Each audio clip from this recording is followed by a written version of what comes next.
Do my nighttime skincare routine as someone that's healing from CO2 fractional laser. I'm on day 5 of my healing journey and this is what it's looking like so far. I actually had an appointment with my doctor today and they did a little facial and removed a lot of the scabs. For face wash, this is the one I've been using. This is the one that my dermatologist recommended, and I actually couldn't wash my face for the first 3 days after the procedure, but now I can. First thing I'm going to use and that I've been using from the very beginning is this thermal water from Avene, and this is literally just spring water.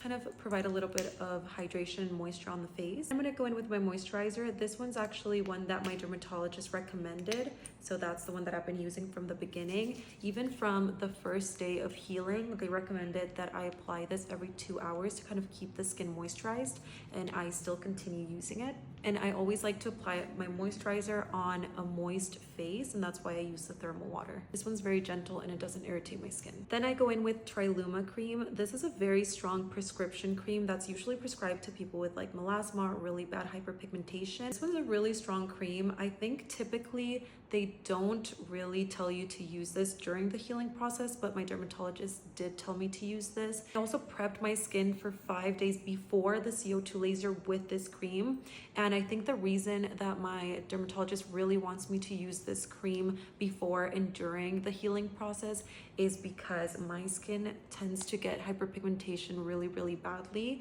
Maybe other skin types don't, and so we really want to like prevent my skin from creating hyperpigmentation during this healing process, especially because like look at this. This is typically a very strong cream, although it's very effective. When I was using it before the CO2 laser, it really helped with hyperpigmentation. Like it makes everything go away. I'm using the sandwich method for this cream, which is really important if you have super sensitive skin, which is basically using a moisturizer before and after the cream. That's gonna help kind of dilute it a little bit, and so that your skin doesn't get irritated with this cream.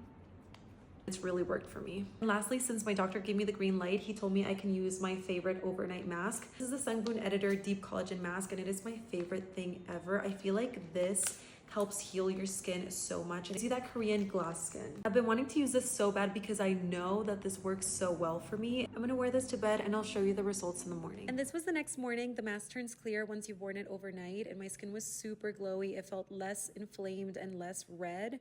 As you can see, it's like a really big difference, but we still have a long way to go. And then I put on some tinted SPF to go out today. My skin's still quite red, but it looked pretty good. What do you think? Do you see a difference?